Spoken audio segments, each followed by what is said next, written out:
తుని తన భర్త, పిల్లలు ఒక చిన్న ఇంట్లో ఉంటారు. తుని ఇంట్లో పని చేసుకుని పిల్లల్ని చూసుకుంటూ ఉంటుంది.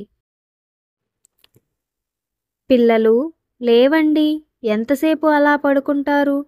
చాలా సమయం అవుతుంది. భోజనం వడ్డిస్తాను, లేవండి. పిల్లలు లేచిన వెంటనే తుని వాళ్ళకి భోజనం వడ్డిస్తుంది. పిల్లలు గబగబా భోజనం చేస్తూ ఉంటారు. బయట పని పూర్తి చేసుకుని వచ్చిన తుని భర్తకు తుని భోజనం వడ్డిస్తుంది.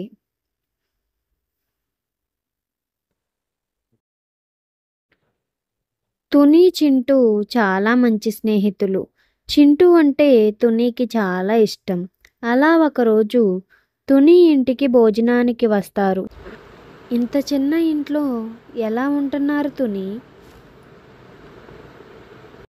అవును చింటూ, ఆయన ఒక్కరే కష్టపడి పనిచేస్తున్నారు. పెద్ద ఇల్లు కట్టుకోవడానికి మాకు కాస్త సమయం పడుతుంది. సరే సరే, మీరు భోజనం చేద్దురు కాని పదండి. తుని ఉండే ఇల్లు చింటూకి ఏమాత్రం నచ్చలేదు. భోజనం పూర్తి చేసుకుని అక్కడి నుంచి వెళ్ళిపోతుంది. ఒకరోజు రాత్రి బాగా వర్షం పడుతుంది. ఆ వర్షం కారణంగా తుని ఇంట్లోకి నీళ్లు వచ్చేస్తాయి. ఆ నీళ్లు కారణంగా తుని భర్త, పిల్లలు కలిసి బయటకు వచ్చేస్తారు. ఒక చెట్టు కింద కూర్చుని ఉంటారు. వర్షం తగ్గిన తర్వాత, ఏవండి, మనం చింటూ వాళ్ళ ఇంటికి వెళ్దాం. ఇప్పుడు మళ్ళీ వర్షం వచ్చేలా ఉందండి. దయచేసి నా మాట వినండి. చింటూ ఇంటికి వెళ్దాం. అలా చింటూ ఇంటికి వస్తారు. వర్షం కారణంగా మా ఇంట్లోకి నీళ్లు వచ్చాయి చింటూ. కొన్ని రోజులు మీ ఇంట్లో మాకు కాస్త చోటు ఇవ్వు. కొత్త ఇల్లు నిర్మించుకున్నాక మేము వెళ్ళిపోతాం అని చింటూతో చెప్తుంది. ఏం మాట్లాడుతున్నావు తుని? మా ఇంట్లోనా? మీరు ఎలా ఉన్నారో చూడు. వానకి తడిచిపోయి ఉన్నారు. మీకు చోటిస్తే మా ఇల్లు కూడా పాడవుతుంది. మా పిల్లల ఆరోగ్యం కూడా పాడవుతుంది. అన్ని రోజులు అంటే నా ఇంట్లో నేను ఉంచుకోలేను. మా ఇల్లంతా పాడవుతుంది. చింటూ, దయచేసి నేను చెప్పేది విను. నువ్వేం చెప్పక్కర్లేదు, ఇక్కడి నుంచి వెళ్ళిపోండి.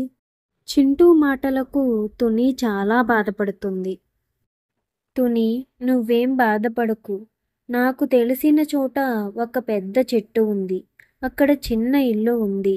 మనం అక్కడ ఉందాం. తుని ఏమీ మాట్లాడకుండా అలానే చింటూ మాటలకి బాధపడుతూ ఉంటుంది. తుని పిల్లల్ని తీసుకుని తుని భర్త చెట్టు వద్దకు తీసుకువెళ్తాడు.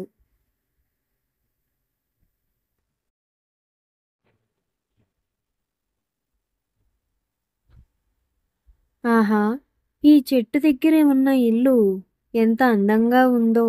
చూడటానికి చిన్నదైనా చాలా బావుంది. అవునమ్మా, మాకు నచ్చింది అంటూ పిల్లలు కూడా చాలా సంతోషిస్తారు. అలా ఆ చెట్టు మీద ఉన్న ఇంట్లో నివసిస్తూ ఉంటారు. తుని కూడా తన భర్త చేసే పనిలో సహాయం చేస్తూ ఉంటుంది. తుని తన భర్త ఇద్దరూ కలిసిమెలిసి పని చేసుకుంటూ చాలా సంతోషంగా ఉంటారు. అలా కొన్ని రోజులు గడుస్తాయి.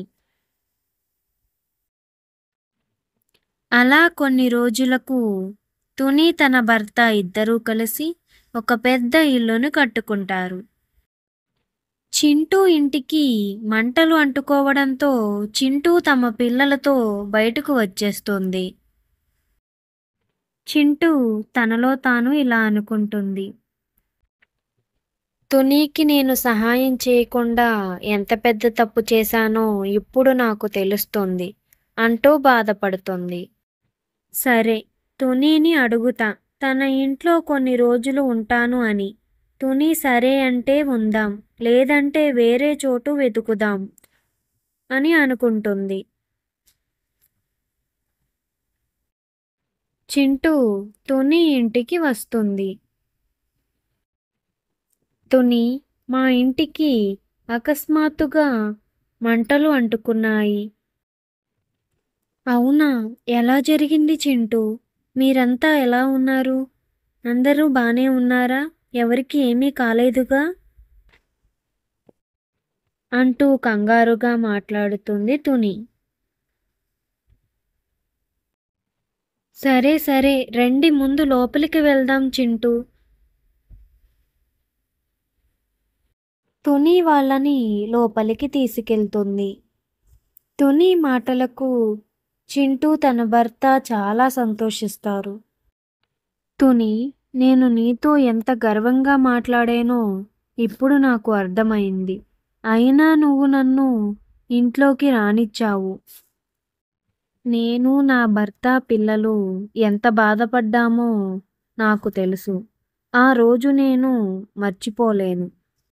అదే బాధ నీకు, నీ భర్తకి కలగకూడదు. కొత్త ఇల్లు కట్టుకునే వరకు ఇక్కడే ఉండండి. తుని చేసిన సహాయానికి చింటూ చాలా సంతోషిస్తుంది. ఈ వీడియో మీకు నచ్చినట్లయితే లైక్ చేయండి, షేర్ చేయండి అండ్ సబ్స్క్రైబ్ చేసుకోండి.